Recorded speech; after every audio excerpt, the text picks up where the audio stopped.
Hello dear student, welcome to Siddhanto education. स्वागत है आप सभी का फिर से एक और नए वीडियो में।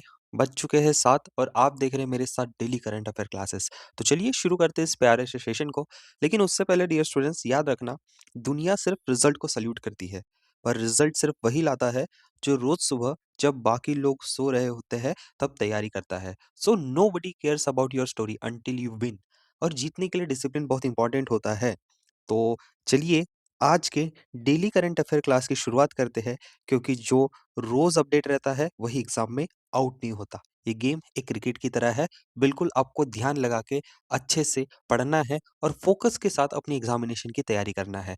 सो डियर स्टूडेंट, सबसे पहली न्यूज़ आज के दिन की हम यहाँ पे शुरू करते हैं, पढ़ते हैं। लेकिन उससे पहले ये हमारे स्टूडेंट्स हैं जो हमारे डेली क्विज जो हम पूछते हैं पूरे लेक्चर के दरमियान, उसका सही उत्तर दिया है। जया सर, जया राकेश ये स्टूडेंट है, उसके बाद वैभव सर है और उसके बाद प्राजक्ता मैम है। तो सबसे पहले आप लोगों को कांग्रेचुलेशंस कि आपने उस क्विज को और वीडियो को लास्ट तक देखा और अपना नॉलेज देखो कितने अच्छे तरीके से प्रेजेंट किया। स्टूडेंट्स, आपकी भी फोटो यहाँ पर आ सकती है, लेकिन कब? जब आप इस लेक्चर को पूरा देखोगे और उस क्विज को अटेम्प्ट करोगे। आज का क्विज का क्वेश्चन क्या है, ये रहा आपके सामने डियर स्टूडेंट। तो ये है, ठीक है? तो ये लोग जीत चुके हैं। उसके बाद अगर हम बात करें तो क्विज़ टाइम। आपको क्या करना है, ये लेक्चर तो पूरा देखना ही देखना है, लेकिन यहाँ पे मैंने क्विज़ पूछा है कि ब्राज़ील की कैपिटल क्या है? कोलंबिया की कैपिटल क्या है? ठीक है? उसके बाद पेरू की कैपिटल क्या है? और उसके बाद है क्यूडियोर, ठीक है? क्यूडियोर इसकी कैपिटल क्या है? सो डियर स्टूडेंट, आपको क्या करना है, इस लेक्चर को पूरा देखना है और मुझे कमेंट बॉक्स में ज़रूर आंसर बताइए। चलिए, अब बढ़ते हैं हमारे पहली न्यूज़ के ऊपर। कौन है, क्या अपॉइंटमेंट हुई है? ठीक है? तो डियर स्टूडेंट, यहाँ पे क्वेश्चन है आपके सामने। क्या है? चलिए देखते हैं। ये क्वेश्चन है आपके सामने कि who has taken over as the vice chief of the air staff of the Indian Air Force January 1। तो यहाँ पे अपॉइंटमेंट हुई है डियर स्टूडेंट, याद रखो, air marshal Nagesh Kapoor sir. Air marshal Nagesh Kapoor sir अब हमारे भारत देश के vice chief of the air staff of the air Indian force बन चुके हैं। इन्होंने रिप्लेस किया है option number C, air marshal Narmadeshwar Tiwari sir को। ओके डियर स्टूडेंट, अब बढ़ते हैं आगे। बहुत इंपॉर्टेंट है, हमने 5th ऑफ जनवरी को एक डे मनाया, नेशनल बर्ड डे। ठीक है? नेशनल बर्ड डे हमने 5th ऑफ जनवरी को मनाया है, जिसकी थीम थी a bird in flight is the poetry in motion. ठीक है? तो नेशनल बर्ड डे हमने 2002 से मनाना शुरू किया था। एस्टैब्लिश किया था by the avian welfare coalition. ठीक है? अवेयरनेस, हम बर्ड कंजर्वेशन, बर्ड के हैबिटेट को बचाना, तो इन सब के लिए हमने ये जो डे है मनाना शुरू किया। याद रखो कब बना है, 5th ऑफ जनवरी, और 2002 से हमने शुरू किया है। बहुत इंपॉर्टेंट न्यूज़ है आपके सामने एक। ठीक है? क्या न्यूज़ है? चलिए बात करते हैं। देखिए, आपको पता है कि अभी डोनाल्ड ट्रंप बहुत चर्चा में है, क्योंकि उन्होंने एक ऐसी चीज़ कर दी कि अनएक्सपेक्टेड थी। अगर मान लीजिए कि किसी देश में जाके, या चलिए आपके घर में ही घुस के आपको किडनैप कर लिया जाए तो कैसा लगेगा? वैसे ही इन्होंने किया है वेनेज़ुएला के जो प्रेसिडेंट है, पीएम है, ठीक है? उनको, जिसका नाम है मादुरो, ठीक है? तो उनको कैप्चर करके इन्होंने अमेरिका ला लिया है। ठीक है? तो ये ऐसी बात हुई कि किसी देश के राष्ट्रपति या प्रधानमंत्री को उठा के किसी दूसरे देश ने कैप्चर कर लिया। तो क्या चर्चा है, क्या विषय है, ये हम तो बाद में पढ़ने ही वाले हैं। लेकिन फिलहाल याद रखो और मुझे कमेंट बॉक्स में बताओ कि वेनेज़ुएला की कैपिटल क्या है, ठीक है? ये इम्पोर्टेंट है, ठीक है? तो प्लीज़, प्लीज़, प्लीज़ इसको बिल्कुल भी इग्नोर मत कीजिए।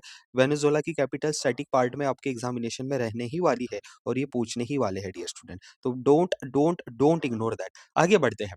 चलिए, आगे बढ़ते हैं, बहुत इंपॉर्टेंट है। देखो, यहाँ पे एक इनिशिएटिव लॉन्च हुआ है, मतलब क्या हुआ है कि भारत के जो शिक्षा मंत्री हैं, जिनका नाम है श्री धर्मेंद्र प्रधान जी, ठीक है? तो धर्मेंद्र प्रधान जी कौन से मिनिस्ट्री के हेड हैं? ये है हमारे मिनिस्ट्री ऑफ एजुकेशन। तो इनके द्वारा भारत सरकार के शिक्षा मंत्रालय के स्कूली और साक्षरता विभाग द्वारा शुरू की गई एक पहल है, जिसका नाम है राष्ट्रीय ई पुस्तकालय, डिजिटल लाइब्रेरी है ये, ठीक है? अब ये प्लेटफ़ॉर्म क्या करेगा, इस पे ज्ञान, लिटरेचर और स्टोरीज़ का एक डिजिटल कलेक्शन रहने वाला है। तो एग्ज़ामिनर क्या पूछता है कि राष्ट्रीय ई पुस्तकालय कौन से मिनिस्ट्री ने लॉन्च की? एजुकेशन मिनिस्ट्री, ठीक है? तो प्लीज़, प्लीज़, प्लीज़ याद रखो, इसमें आप देख सकते हो कि 200 से अधिक आपको यहाँ पे पब्लिकेशंस दिखेंगे, ठीक है? 6500 आधुनिक पुस्तकें दिखेंगे, ये fiction, non fiction, comics, poems, ठीक है? कल्चर, ठीक है? इन सब की किताबें यहाँ पे आप पढ़ सकते हो। ये दोनों एंड्रॉइड और एप्लीकेशन आपके एप्पल मोबाइल दोनों के लिए अवेलेबल है। तो क्या है भैया? राष्ट्रीय ई पुरस्कार। चलिए, अब आगे बढ़ते हैं, लेकिन डियर स्टूडेंट, आपने जो कल वीडियो पे बहुत सारा प्यार और लाइक दिया है, वैसे ही इस वीडियो को लाइक करना है। आपने अभी तक इस चैनल को सब्सक्राइब नहीं किया है, तो प्लीज़ चैनल को सब्सक्राइब कीजिए और मुझे कमेंट बॉक्स में बताइए कि आपको डेली करंट अफेयर सेशन कैसे लगते हैं? क्या आपने अपने दोस्तों तक शेयर किया है? और इम्पोर्टेंट चीज़ है कि देखिए डियर स्टूडेंट, ये नया फीचर है यूट्यूब का जिसको बोलते हैं हाइप। तो प्लीज़ आप ये हाइप्स के पॉइंट हर वीडियो को ज़रूर दीजिए। इसका मतलब क्या है कि ये ऐसे दोस्तों या ऐसे आपके डियर स्टूडेंट जो कि एग्ज़ाम की तैयारी कर रहे हैं, उन तक ये पहुँचाता है, ठीक है? तो आई होप कि आप सब ये करने वाले हो। अगेन बढ़ते हैं आगे। देखिए बहुत ही इम्पोर्टेंट है।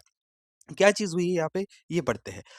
यहाँ पे लोन अप्रूव हुआ है, ठीक है? अब ये जो रिवर है मूसी रिवर, ये कहाँ पे है? सबसे पहले लोकेशन आपको याद होना तेलंगाना, ठीक है? तो ये जो मूसी रिवर है, इसका डेवलपमेंट करने के लिए फेज़ 1 के लिए एशियन डेवलपमेंट बैंक, ठीक है? एशियन डेवलपमेंट बैंक ने लोन अप्रूव किया है किस स्टेट के लिए? तेलंगाना। तो ये पहले आपको याद हो गया कहाँ पे लोन अप्रूव हुआ है।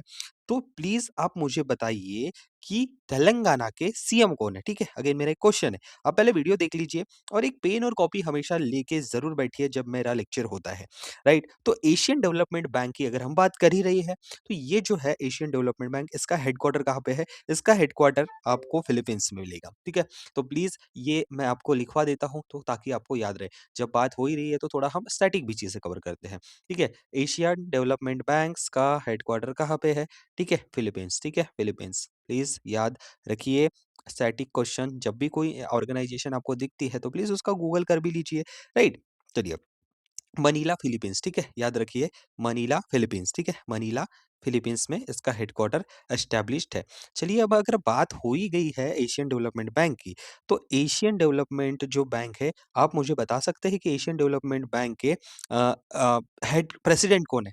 ठीक है? एक प्रेसिडेंट रहते हैं, तो प्लीज़, प्लीज़, प्लीज़ याद रखिए ये जो एशियन डेवलपमेंट बैंक है, इनके हेड कौन है? प्रेसिडेंट कौन है? ये मुझे कमेंट बॉक्स में ज़रूर बताइएगा। बहुत ही इंपॉर्टेंट चीज़ मैं आपसे पूछा हूँ। चलिए बात करते हैं फिर से तेलंगाना की। तेलंगाना राज्य के लिए एशियन डेवलपमेंट बैंक ने कितने हज़ार 4,100 करोड़ का मतलब लगभग 500 मिलियन यूएस डॉलर्स का लोन यहाँ पे अप्रूव किया है। अब ये जो है इम्प्लीमेंट कौन करेगा इन पैसों को? तो ये Musi river front development corporation सरकार ने गठित कर दिया है कि भैया ये पैसा है, ये पैसा इनकी तरफ से आया है, आपको इस रिवर का रीडेवलपमेंट करना है। टाइमलाइन दी गई है 31 मार्च 2026 तक। आगे ठीक है, आगे बढ़ते हैं। बहुत ही इंपॉर्टेंट चीज़ हम पढ़ने वाले हैं। Recently skilling for AI readiness program बहुत इंपॉर्टेंट चीज़ है, ठीक है? क्या है, कैसा है, ये हम यहाँ पे पढ़ते हैं कि वर्ल्ड बैंक, क्या नीति आयोग, क्या रिज़र्व बैंक ऑफ इंडिया, क्या ministry of skills and development entrepreneurship, कौन से मिनिस्ट्री द्वारा ये जो है एप्लीकेशन प्रोग्राम लॉन्च किया गया है? मतलब, ठीक है? मतलब आपको ये समझना है कि ये जो प्रोग्राम है क्या इम्पोर्टेंट रखता है भारत के लिए, क्या मायने रखता है हमारे लिए? तो यहाँ पे सबसे पहले हम बात करते हैं तो ये ministry of skill and development and entrepreneurship इसके द्वारा लॉन्च किया गया, ठीक है? इनॉग्रेशन आप देख सकते हो यहाँ पे Droupadi Murmu ma'am president of India इनके द्वारा इसको इनॉग्रेट किया गया। अब जो skill for AI readiness program है, ये क्या है? देखिए, अब आर्टिफिशियल इंटेलिजेंस की पढ़ाई सिर्फ इंजीनियरिंग तक सीमित नहीं रहेंगी। भारत सरकार ने स्किलिंग फॉर एआई रेडीनेस एक इनिशिएटिव शुरू किया गया है जिसमें आप देखोगे कि क्लास 6 से 12th तक, ठीक है? क्लास 6 टू 12th यहाँ पे जो स्टूडेंट पढ़ते हैं और जो टीचर्स हैं और जो पेरेंट्स हैं, वो भी यहाँ पे ट्रेनिंग ले सकेंगे आर्टिफिशियल इंटेलिजेंस की। टीचर्स के लिए 45 हार्स का एक एआई फॉर एजुकेटर्स कोर्स भी तैयार किया गया है, राइट? तो आप अभी समझे कि मैं क्या बोलना चाहता हूँ, ठीक है? आप अभी समझे मैं क्या बोलना चाहता हूँ। तो ये जो प्रोग्राम है कहाँ पे इनॉग्रेट हुआ है? इन न्यू दिल्ली भारत मंडपम, राइट? तो ये सब चीज़ें हैं जो आपको याद होना है। ठीक है? यहाँ डायरेक्ट पूछते हैं कि कौन से मंत्रालय द्वारा किया गया है भाई ये जो प्रोग्राम है, ठीक है? तो मैं अगर थोड़ा और समझाऊँ, प्लीज़ मेरे ध्यान से शब्दों को समझो। स्किल इंडिया के सफ़र में हमने भारत ने दिखाया गया है कि स्किल्स केवल अब वो जो पुराने ट्रेडिशनल तरीके से नहीं होनी चाहिए तो आर्टिफिशियल इंटेलिजेंस, ठीक है? अब बढ़ते हैं आगे, बहुत ही इम्पोर्टेंट है। रिज़र्व बैंक ऑफ इंडिया ने एक नया इनिशिएटिव शुरू किया है, ठीक है? सर क्या बात कर रहे हो आप? Okay. Reserve bank of India भी चाहता है कि अब वो डिजिटली तरीके से लोगों तक पहुँचे। तो सर उसने एक नया पॉडकास्ट चालू किया है। तो आपको ये अगर बोले कि आरबीआई टॉक्स पैसा टू पॉलिसी ये जो पॉडकास्ट है, ठीक है? ये पॉडकास्ट है, ये कौन से मतलब अपने भारत की ऐसी कौन-सी एजेंसी है, इंस्टीट्यूट है, उसने शुरू किया है? तो ये किया है RBI, reserve bank of India. तो इसमें क्या होता है? देखिए, आरबीआई इंडिया की ये जो पॉडकास्ट सीरीज़ है ना, इसका एम सिंपली है कि जो भी कॉम्प्लेक्स जो भी जटिल, कठिन, ठीक है, फाइनेंशियल टॉपिक्स हो उनको बहुत आसानी से लोगों तक डिलीवरी करना, ठीक है। तो ये जो आरबीआई पैसा टॉक है, इसमें जो इसका जो फर्स्ट एपिसोड है वो रिलीज हो गया है। आपको केवाईसी के बारे में जानने मिलता है, केवाईसी कितने प्रकार की होती है, कब कर सकते हैं, क्यों करना चाहिए, क्या नहीं। लेकिन सबसे पहले ये ज़रूरी है कि आप इनिशिएटिव ध्यान में रखो। आरबीआई टॉक्स किसके द्वारा लाया गया है? Reserve bank of India. आगे बढ़ते हैं, वर्ल्ड ब्रेल डे, ठीक है? ये सब दिन क्या होता है, क्यों मनाते हैं? तो आपको पता है कि जो हमारे भाई या बहन लोग जो अपनी आँखों से देख नहीं सकते, ठीक है? ठीक है, तो क्या उनका उनको पढ़ने-लिखने का अधिकार नहीं है? बिल्कुल है। तो ये जो दिवस है हम इसलिए मनाते हैं कि उनके लिए एक लैंग्वेज है, ठीक है? उनके लिए एक लैंग्वेज है, तो उसको बोलते हैं हम ब्रेली। अब ये किसी के नाम से भी जाना जाता है, एक लुई ब्रेल, ठीक है? लुई ब्रेल इनकी जयंती पर हम मनाते हैं। तो याद रखो पहले तो डे, तो जनवरी 4th को हम वर्ल्ड ब्रेली डे मनाते हैं।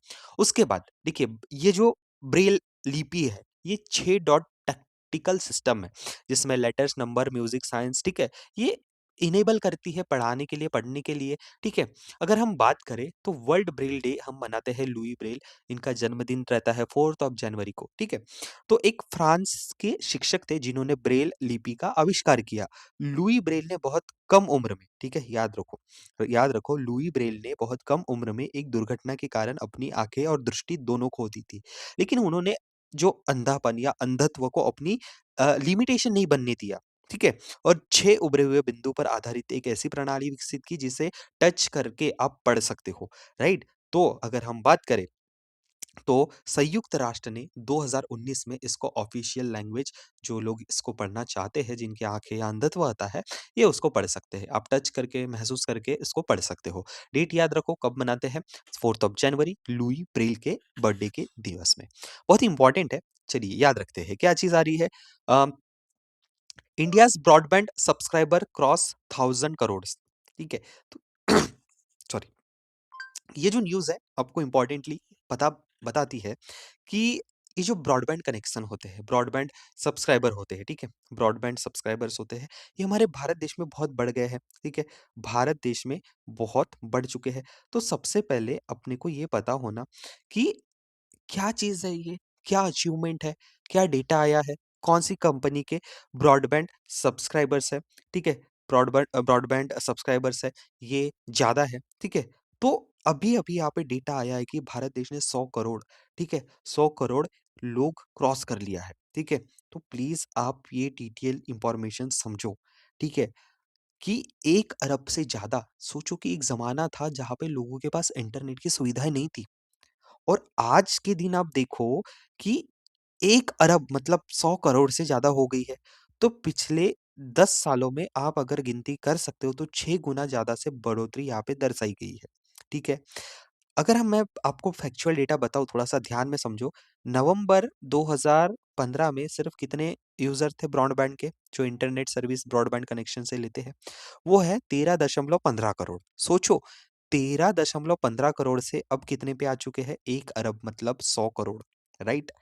तो ये जो वायरलेस मोबाइल कनेक्शन के कारण इसकी बहुत सारी वृद्धि हुई है, डेवलपमेंट हुई है, जिसमें अगर हम बात करें सबसे ज़्यादा जियो, उसके बाद एयरटेल, फिर वोडाफ़ोन, आइडिया और बीएसएनएल। ये टॉप 4 यहाँ पे कंपनीज़ हैं, ठीक है?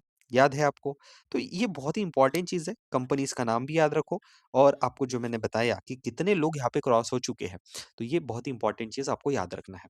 चलिए, Canara bank appoint interim MD and CEO देखिए यहाँ पे एक नाम है इंटरिम तो फिलहाल कैनेरा बैंक जो भारत का चौथा बड़ा सबसे बैंक है, वो यहाँ पे अपॉइंटमेंट देता है किसको? हरदीप सिंह अहलूवालिया, ठीक है? इंटरिम मैनेजिंग डायरेक्टर है मतलब कि देखिए ये अभी पक्के नहीं है। जब तक कोई यानी जैसे अभी यहाँ पे रिप्लेस कौन हुए हैं? के सत्यनारायण राजू। अब भैया जगह खाली थी तो उनके जगह आ गए हैं रिसेंटली, ठीक है? हरदीप सिंह अहलूवालिया। लेकिन जब तक इनका एक्चुअल पक्का कन्फर्मेशन वाला एमडी नहीं मिलता, तो अभी बागडोर है कैनरा बैंक की किनके हाथ में? हरदीप सिंह आहलूवालिया। ठीक है? तो प्लीज़ याद रखिए अपॉइंटमेंट है 3 महीनों के लिए हो सकता है ये बाद में बढ़े या हो सकता है 3 महीने बाद कोई नया एमडी सीईओ दिखे। लेकिन जब तक आपकी 3 महीने में कोई भी एग्ज़ामिनेशन है भैया एग्ज़ामिनर क्वेश्चन बना सकता है। तो याद रख लो। उसके बाद बहुत ही इंपॉर्टेंट है लेफ्टिनेंट जनरल हरपाल सिंह को जो हमारे बॉर्डर रोड ऑर्गेनाइजेशन है वहाँ पे अपॉइंटमेंट मिली है। तो याद रखो बॉर्डर रोड ऑर्गेनाइजेशन सबसे पहले तो कौन यहाँ पे मतलब क्या होता है? तो बॉर्डर रोड ऑर्गेनाइजेशन ठीक है? तो border road organisation comes under which ministry? ठीक है? आपको ऐसा कभी क्वेश्चन पूछा या किसी ने अगर आपको पूछा तो आप तो बोल दोगे सर रोड बनाती है ये तो मिनिस्ट्री ऑफ रोडवेज के नितिन गडकरी जी के अंदर आएंगी। बिल्कुल नहीं, आप गलत हो। बॉर्डर रोड ऑर्गेनाइजेशन ये आती है मिनिस्ट्री ऑफ डिफेंस के अंदर, राइट? मिनिस्ट्री ऑफ डिफेंस के अंदर आती है। पहले ministry of road transport and highways के अंदर आती थी, मिनिस्ट्री ऑफ डिफेंस के अंदर आती है। इसका काम क्या होता है? ये डेवलप करती है, मेंटेन रखती है रोड को, ब्रिजेस को, हमारी हवाई उड़ान जो पट्टियां होती है बॉर्डर रीजन्स में उनको। ठीक है? तो यहाँ पे ये रोड्स बनाएँगी, देखिए ये रोड बना रही है बॉर्डर रोड ऑर्गेनाइजेशन, तो डिफेंस मिनिस्ट्री के अंदर आती है। और हाल ही में जो लेफ्टिनेंट जनरल हरपाल सिंह है, ये बॉर्डर रोड ऑर्गेनाइजेशन बीआरओ के डायरेक्टर जनरल बने हैं। अब आपको एक और चीज़ याद होना कि बॉर्डर रोड ऑर्गेनाइजेशन में हाल ही में जो मीगला पास है लद्दाख में, मीगला पास, ये ग्राउंड लेवल से कितना ऊँचा है पता है आपको? 19,400 फीट।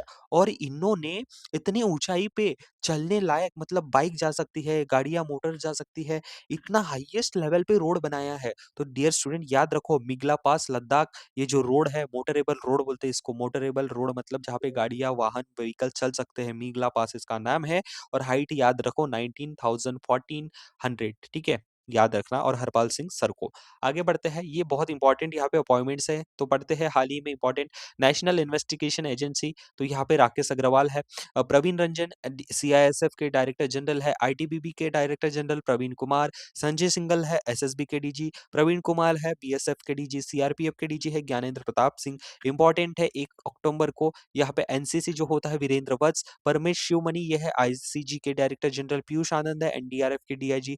ये इंपॉर्टेंट याद रखो। सोनाली मिश्रा पहले female RPF director general. S B K Singh home guard director general. उसके बाद अनुराग गर्ग, ये नारकोटिक्स कंट्रोल ब्यूरो के डायरेक्टर जनरल है। उसके साथ-साथ एयर चीफ मार्शल इंपॉर्टेंट याद रखो ये तीनों। Amarpreet Singh, navy chief Dinesh Kumar Tripathi Tripathi sir. और आर्मी चीफ है उपेंद्र द्विवेदी। तो ये स्टैटिक चीजें हैं, इसका कोई तोड़ नहीं है, ये आपको पढ़ना ही पढ़ना है। डियर स्टूडेंट आपके लिए सरप्राइज है, बस वीडियो को लास्ट तक जरूर देखिए। लेकिन इसके पहले अगर आपने इस वीडियोस को नहीं देखा है तो लिंक नीचे डिस्क्रिप्शन में दे रखी है, क्लिक कीजिए, जाइए और इस वीडियो को जरूर देखिए। आगे बढ़ते हैं, नेक्स्ट जो इंपॉर्टेंट है, ठीक है, आंद्रे दे ग्रेसे, ये बहुत ही इंपॉर्टेंट नाम है, ठीक है? तो ये इंटरनेशनल इवेंट एम्बेसडर बने हैं हमारे भारत देश में। ये 7 बार ओलंपिक मेडलिस्ट रह चुके हैं। स्प्रिंटर फ्रॉम कनाडा से है, ठीक है? स्प्रिंटर मतलब जो यहाँ पे मतलब भागने वाली जो स्पर्धाएँ होती हैं, ठीक है? भागने वाली जो स्पर्धाएँ होती है, ये बहुत ही इम्पोर्टेंट होती है, ठीक है? तो ये मेडलिस्ट है, कितने बार? 6 बार ओलंपिक।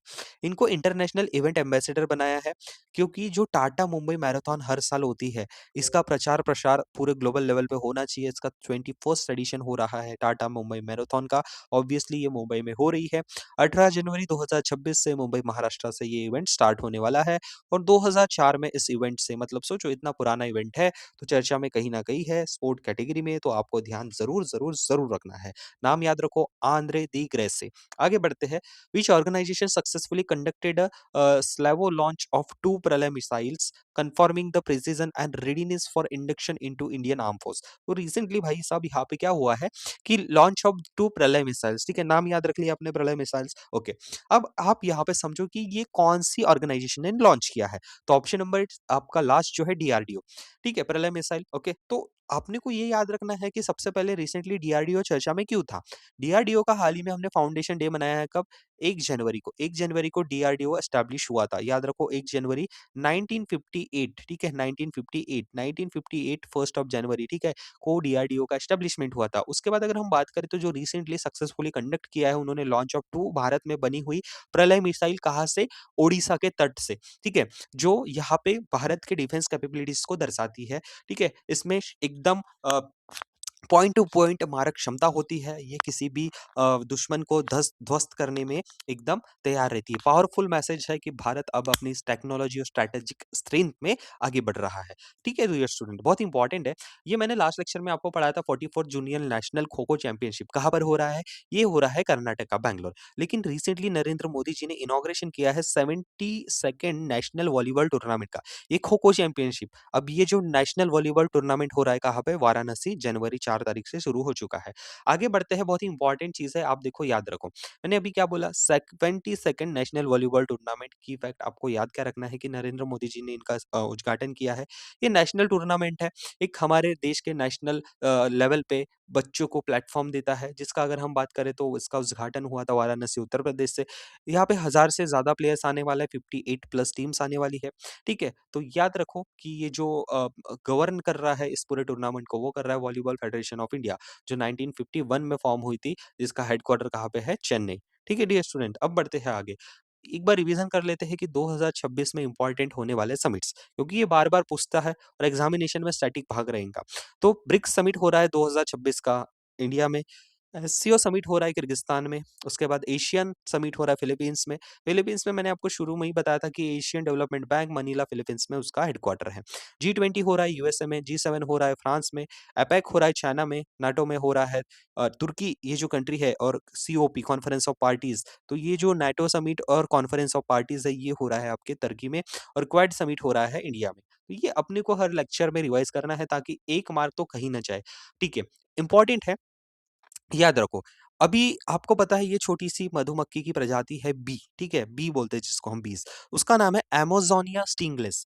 सोचो कि आपने कभी सोचा है कि हमारे देश में या पूरी दुनिया में, जैसे हम अपने आप को होमो सेपियंस कहते हैं, या फिर हम बोलते हैं कि वी आर अ ह्यूमन्स, तो हमको कुछ संविधानिक और हमको कुछ ह्यूमन राइट्स दिए गए हैं कि हमारे ऊपर चलिए कुछ भी होता है तो हम लीगल तरीके से लड़ सकते हैं। तो रिसेंटली अमेज़ोनिया स्टिंगलेस बीज़, इनको लीगल राइट्स दिया गया। तो आप सोच सकते हो कि ये वर्ल्ड की पहली एक इंसेक्ट है जिनको ग्रांट किया गया लीगल राइट्स, ठीक है? अब ये क्वेश्चन पूछा गया है कि ये कौन से कंट्री के है? तो याद रखिए, ये है option number C, Peru. Peru की अमेज़ोनिया स्टिंगलेस बीस को लीगल राइट्स दिया देने जाने वाली जो है, वो है पहली कंट्री पेरू, ठीक है? तो प्लीज़ याद रखो, लीगल राइट्स आपको दिया गया है, ठीक है? तो प्लीज़ याद रखिए। इम्पोर्टेंट है, रिपब्लिक डे के दिन 26 जनवरी 2026 को भारत के जो यहाँ पे रिपब्लिक डे हम सेलिब्रेट करने वाले हैं, यहाँ के चीफ गेस्ट आपके कंफर्म हो चुके हैं। तो प्रेसिडेंट ऑफ यूरोपियन कमीशन कौन है? उर्सुला वॉन डीर लेyen, और आपके एंटोनियो कोस्टा जो यूरोपियन काउंसिल के प्रेसिडेंट है, राइट? तो ये नाम याद रखो, 3 स्टार क्वेश्चन है, आपको यहाँ से पूछना ही पूछना है।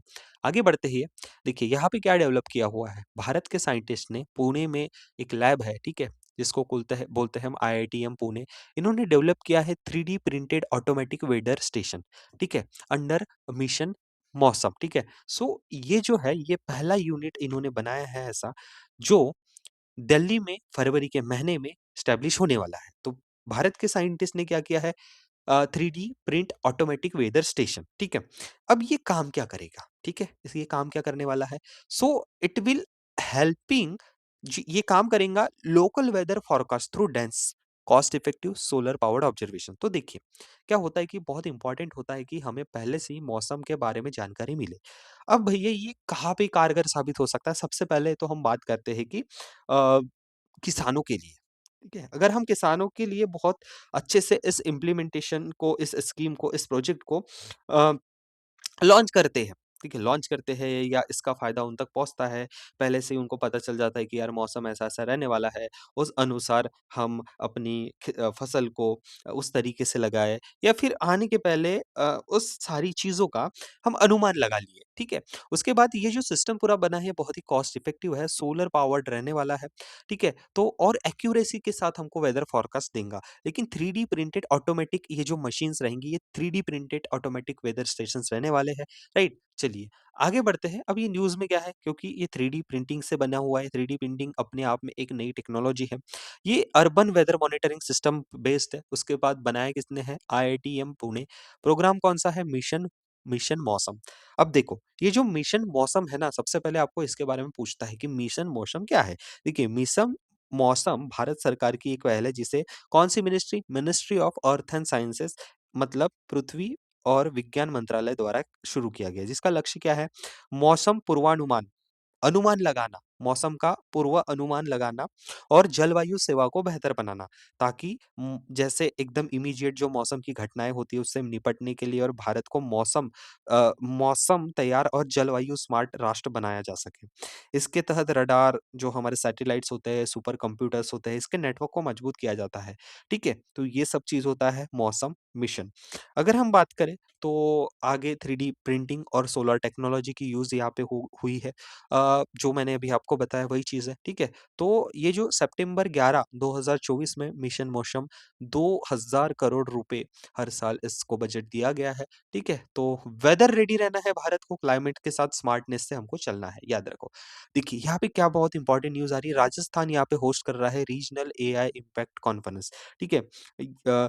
Rajasthan to host regional AI Impact Conference 2026 and January 6 in Jaipur. अ, इसका जो महत्व है, ठीक है? इसका जो महत्व है क्या है कि आपको आर्टिफिशियल इंटेलिजेंस किस तरीके से, कैसे कारगर साबित हो सकता है।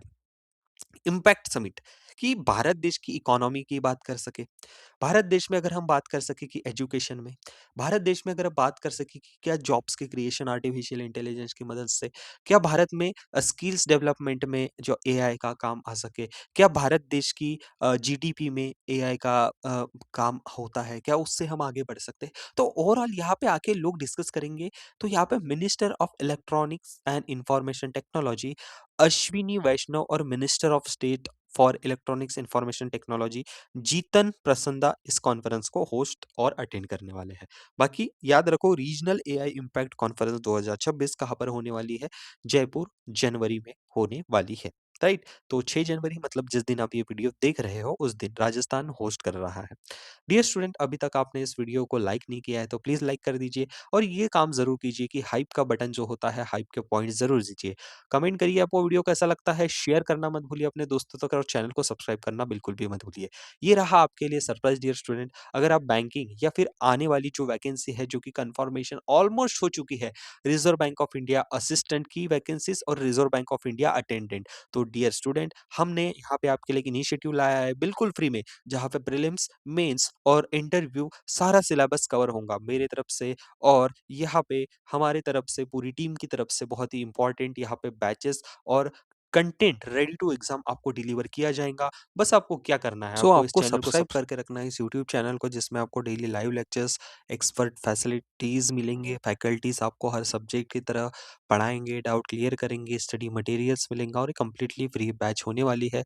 लेकिन कहाँ पे? बेसिक टू एडवांस टेलीग्राम की लिंक नीचे दी गई है। आगे फर्दर अपडेट्स के लिए आपको उस चैनल से जॉइन होना है या फिर डियर स्टूडेंट अगर आप हमारे यूट्यूब चैनल पे नए हो या अभी तक आपने हमारे इस प्लेटफ़ॉर्म्स को डाउनलोड नहीं किया है एप्लीकेशन को तो प्लीज़ जाइए। इसकी डिटेल्स इस एप्लीकेशन पे भी मिलने वाली है। तो free PDF, test series, jobs alert, quiz सारी चीज़ें आप यहाँ से एक्सेस कर सकते हो। ये रहे हमारे नंबर। फर्दर कोई इन्फॉर्मेशन के लिए आपको अगर जानकारी चाहिए तो प्लीज़ इस नंबरों पे ज़रूर कॉल कीजिए 777005 193 और आप ऑफलाइन क्लासेस लगाना चाहते हैं या विज़िट करना चाहते हैं या इंक्वायरी करना चाहते हैं तो अगर आप महाराष्ट्र पुणे में हैं, तो ज़रूर विज़िट कीजिए हमारे ये दोनों ब्रांचेस में।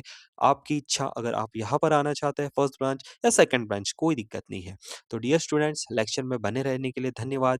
मिलते हैं अगले वीडियो में, तब तक के लिए ध्यान रखिए अपना। Take care, bye bye dear student. Thank you very much.